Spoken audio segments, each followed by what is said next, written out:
আজকে ফুয়াদ ভাই সেই গুজবটাকে আবার এভাবে বলছেন। যাক, মানে আমরা জানলাম বিষয়টা আর কি, এভাবে না, এটা একটা উত্তর উনি দিবেন, একটা ভুল সমস্যা নেই। তথ্য এভাবে দিলেন আর কি।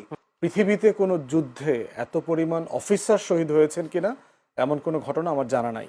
প্রায় 10 থেকে 15 হাজার, অ্যাকুরেট সংখ্যাও নাই, তারা এই যুদ্ধে, জনযুদ্ধে নিহত হয়েছিলেন। প্রতি বছর যে বিজয় দিবসে মানুষ ফুল দিয়েছে, কোথায় ফুল দিয়েছে? যুদ্ধকে নিয়েই পক্ষ বিপক্ষ তৈরি করা হয়েছে সব সময়।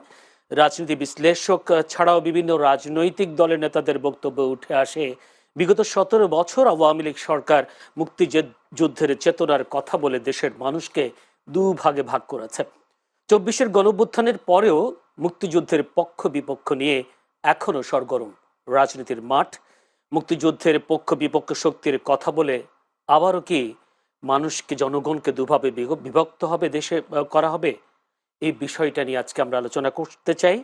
আলোচনা করব সমসাময়িক বিষয় নিয়ে, তাই আমরা আলোচনার বিষয় রেখেছি মুক্তিযুদ্ধের পক্ষ বিপক্ষ শক্তি। আলোচনা করবার জন্য স্টুডিওতে উপস্থিত আছেন আমার ভাই, আছেন ব্যারিস্টার আসাদুজ্জামান ফুয়াদ, সাধারণ সম্পাদক AB party. Barrister Asaduzzaman Fuad, আপনাকে অসংখ্য ধন্যবাদ সময় দেওয়ার জন্য। আমার ডানে আছেন তারেক রহমান, সাধারণ সম্পাদক আম জনতা। আপনাকেও তারেক ভাই, আপনাকে অসংখ্য ধন্যবাদ সময় দেওয়ার জন্য। দর্শক, পূর্ব অনুষ্ঠান জুড়ে আপনাদের সাথে আছি আমি জয়নুল আবেদিন।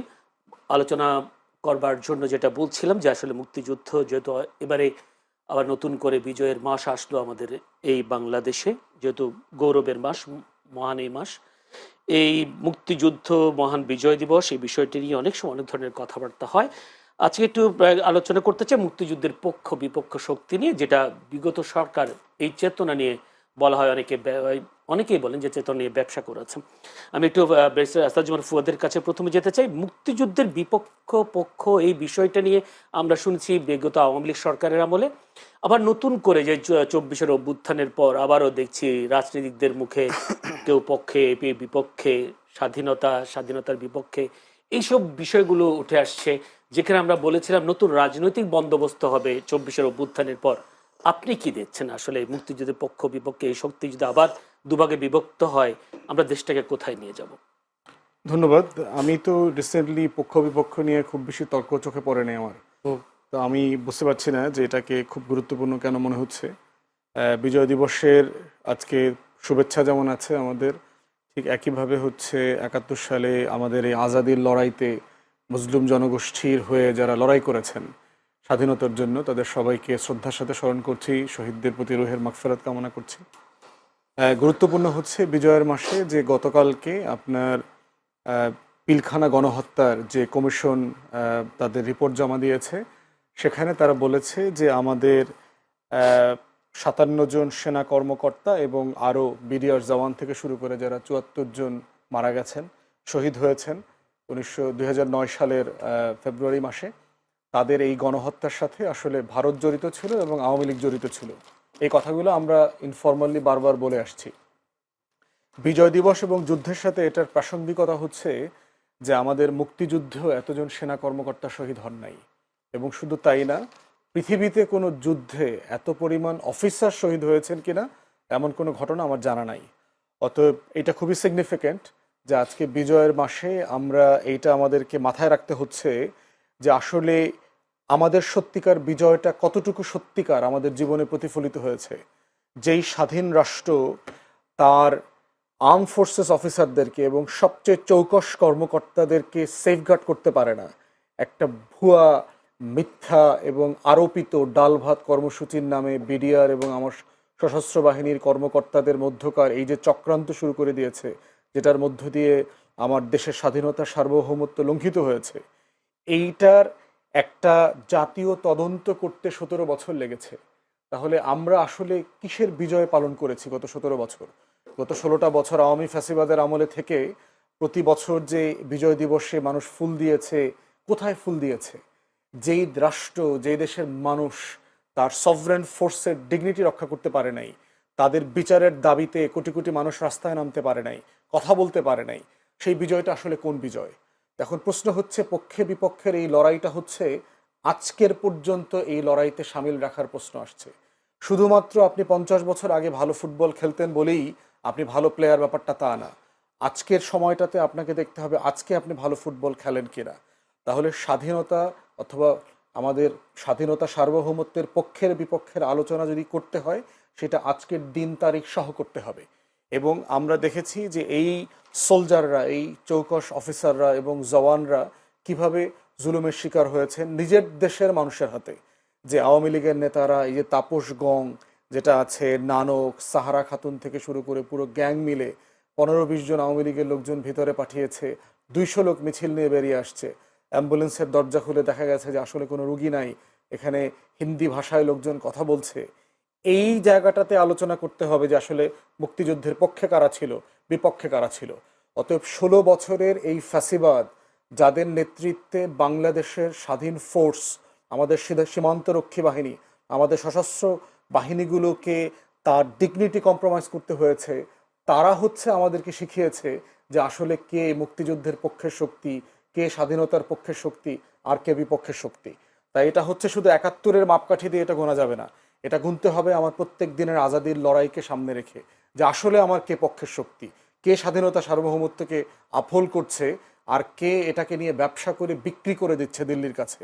এই মানদণ্ডটা প্রত্যেক দিনের জায়গা থেকে বিবেচনা করতে হবে। জি, আমি যে আপনি বলেছেন যে আসলে পক্ষ বিপক্ষে এরকম কোনো বক্তব্য দেখছেন না, কিন্তু আমরা বিএনপির অনেক নেতার কাছ থেকে বা মুখের ভাষা তারা বলছেন যে জামায়াত যুদ্ধবিরোধী ছিলেন বা বিপক্ষে ছিলেন, এই ধরনের কথাবার্তা তো আমরা শুনছি না। এমন আপনি শুনছেন কিনা আমি জানি না। মানে বিষয়টা এত ডমিনেন্ট কোনো ব্যাপার না, আমার কাছে মনে হয়েছে এগুলো খুবই স্লিপিং কমেন্ট। জি, একজন আরেকজনকে রাজনৈতিক ভাষায় রেটরিক আকারে মানে ঘায়েল করবার জায়গা। আওয়ামী লীগের আমলে আপনার মনে থাকার কথা, রাজাকারদের একটা তালিকা তারা প্রকাশ করেছিল 10,000 প্লাস।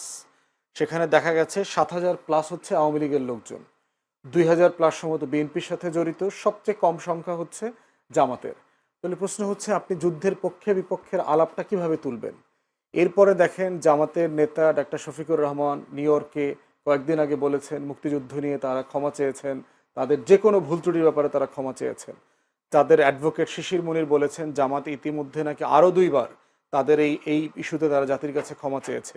তাহলে প্রশ্ন হচ্ছে একটা রিজলভ সেটেল ইস্যু, যেটা শেখ মুজিব নিজ দায়িত্বে জেনারেল অ্যামনেস্টি দিয়ে, সাধারণ ক্ষমা দিয়ে, কোলাবোরেটরস অ্যাক্ট দিয়ে কিছু বিচার টিচার করে এটা ফয়সালা করে গেছেন, সেই বিষয়টাকে নিয়ে এখন আবার তর্কের মধ্যে আসা হচ্ছে।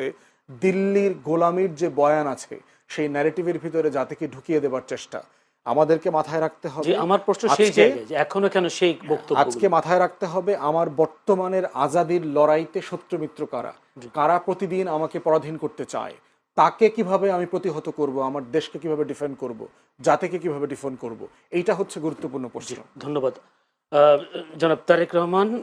প্রশ্ন আসলে গতকালকে যেটা বিডিআর হত্যার বিষয়টি তদন্ত কমিশন যেটা দিয়েছে, সেখানে আওয়ামী লীগের অনেক নেতার নামও এসেছে, অনেক নেতা বলতে তাপস নাম এসছে। ফুয়াদ ভাই বলছিলেন আসলে সেই 1971-এর স্বাধীনতার পর যে যারা এত সৈনিক, এত সেনা, যারা সর্বোচ্চ পর্যায়ে ছিল, এত সেনা মৃত্যু হয়নি। স্বাধীন একটা দেশে এ ধরনের এতগুলো সেনা সদস্য যারা নেতৃত্ব দিতেন, 57 জন সেনা সদস্য, এইটা কিভাবে সম্ভব? যেহেতু আমরা তাদের মুখ থেকে, আওয়ামী লীগের মুখ থেকে শুনেছি স্বাধীনতার পক্ষে বিপক্ষে শক্তি, স্বাধীনতার এই স্বাধীন এই দেশে স্বাধীন সেনা সদস্যদের কারা হত্যা করলো, আপনি কি মনে করেন? যদিও বলা হচ্ছে ভারতের একটা তদন্ত কমিশন ভারতের একটা বিষয়টা আসছে বলছে। জি, আমি ফুয়াদ ভাইয়ের একটা আলোচনা থেকে শুরু করি। ফুয়াদ ভাই একটা তথ্য দিয়েছে যে 7,000-এর মতো আওয়ামী লীগ রাজাকার ছিল, 2,000-এর মতো বিএনপি রাজাকার ছিল এবং জামাত থেকে সবচেয়ে কম ছিল। আমি 2019 সালের যেই তালিকাটা হয়েছিল সেই তালিকাতে যেই 10,000, 11,000 যে সংখ্যাটা ছিল, সেই সংখ্যাতে 78 জন জামাতে ইসলামের বেঁচে আছে, সক্রিয় রাজনীতিতে আছে, এরকম আইডেন্টিফাই হয়। সেই সময় জামাত ইসলাম গুজব ছড়ায়, জামাত শিবির, যে তাদের মাত্র 37 জনের নাম পাওয়া গেছে এবং বাকি যারা ছিল তাদের এখানে তারা কোন দল করে এরকম উল্লেখ ছিল না। তো এইখানে 8,000 বলছে ফুয়াদ ভাই এবং 2,000 বলছে বিএনপির। ওই সময় বিডি ফ্যাক্ট চেক থেকে এই তথ্য যে অসত্য, কোনো গণমাধ্যমে আসেনি, সেটা প্রকাশিত হয় এবং এইটাকে ক্রস চেক করে বর্তমান সময়ে এসে দ্য ডিসেন্ট নামে যে জামাতে ইসলামের ওই সময়ের প্রোপাগান্ডাটা এটা একটা গুজব ছিল। আজকে ফুয়াদ ভাই সেই গুজবটাকে আবার এভাবে বলছেন, যা মানে আমরা জানলাম বিষয়টা আর কি, এভাবে একটা ভুল তথ্য এভাবে দিলেন আর কি। ঠিক আছে? কিন্তু প্রতিনিয়ত তা আমরা আমার রাশিয়ার তথ্য বক্তব্য ওইখানে শুনি। আমরা এটাকে ওইভাবেই বলি যে জামাতের যদি সবচেয়ে কমই রাজাকার হয়, রাগ করেন কেন? রাগ তো করার কথা না, খুশি হওয়ার কথা। ব্যাম পার্টি বাজিয়ে ফুল দিয়ে উৎসব করেন যে জামাত ইসলামে রাজাকার সংখ্যা সবচেয়ে কম। আর হলো পিলখানা হত্যার সঙ্গে আরেকটা বিষয় একটু যোগ করেছেন যে মুক্তিযুদ্ধেও এত অফিসার নিহত হননি বা এত সেনা সদস্য নিহত হননি। 25 মার্চে 49 জন ওই দিনই আমাদের পুলিশ বাহিনীর সদস্য নিহত হয়েছিলেন এবং আমাদের মুক্তি সেনাবাহিনীর সদস্য পুলিশ সদস্য মিলে প্রায় 10 থেকে 15 হাজার, অ্যাকুরেট সংখ্যাও নাই, তারা এই যুদ্ধে জনযুদ্ধে নিহত হয়েছিলেন। তো ওই যুদ্ধে নিহত হয়েছিলেন, এইটাকে পিলখানা হত্যার সঙ্গে তুলনা করা মোটেও ঠিক হয়নি। এটা আলাদা একটা ফ্যাক্টর, এটার বিচার আমরা চাই, এটা বিচার করতে তুলনার হবে। বিষয় না, এতগুলো সেনা সদস্য, হ্যাঁ, বিশেষ করে সর্বোচ্চ পর্যায়ে সেনা সদস্য হ্যাঁ, একসাথে এইভাবে হয়েছে কিনা, শহীদ হয়েছে কিনা এইভাবে যুদ্ধে। এইভাবে আমি তো বললামই তো যে একদিনে আমাদের পুলিশ সদস্য 49 জন 25 মার্চে নিহত হয়েছিলেন। পুরা সময়ে সেনাবাহিনী, পুলিশ বাহিনী, সাধারণ জনগণ মিলে মুক্তি সেনা 10 থেকে 15 হাজার নিহত হয়েছিলেন। তার মধ্যে কতজন সেনাবাহিনী থেকে এটা ডিফাইন করা নাই এবং অনেকজন মৃত, তাদেরকে বিভিন্ন ক্যাটাগরিতে বিভিন্ন পদকও দেওয়া হয়েছে মৃত্যুর পরে। তো এগুলো সংখ্যা তুলনা করাটা মজা পাচ্ছেন হয়তোবা, কিন্তু আমি বলছি তুলনা করা ঠিক না। মুক্তিযুদ্ধ সম্পূর্ণ ডিফারেন্ট একটা বিষয়। পিলখানা হত্যার কাণ্ডে ভারতের স্বার্থ আছে। রৌমারী সীমান্তের হত্যার কথা জানেন, ভারত পরাজিত হয়েছে, সে স্বার্থে ভারত কাজ করেছে। আমার প্রশ্ন হলো, ভারত আমাদের শত্রু, তাই না? শত্রু, পিলখানাতে তারা একটা ঘটনা ঘটাইছে। এখানে বাংলাদেশের সন্তান যারা বিডিআর সদস্যরা ছিলেন, তারা ভারতের দ্বারা মোটিভেটেড কেন হলেন? আমার প্রশ্ন, কেন মোটিভেটেড হলেন? এরকম তো ঘটেনি যে বিডিআর সদস্যদেরকে সেনা সদস্যরা হত্যা করেছে। আমরা কি গল্প এখন এভাবে বলবো যে সেনাবাহিনী হলো বিডিআর সদস্যদের হত্যা করেছে? তাই না? ভারত আমার তদন্ত শত্রু। কমিটির প্রতিবেদন দেওয়ার পর কি আপনি তাই মনে করবেন? না না, আমি তো সেটা বলতে পারি না যে সেনা না, সদস্যরা মনে বিডিআর, করার সুযোগ আছে কিনা? না এরকম কি সুযোগ আছে নি ভাবার?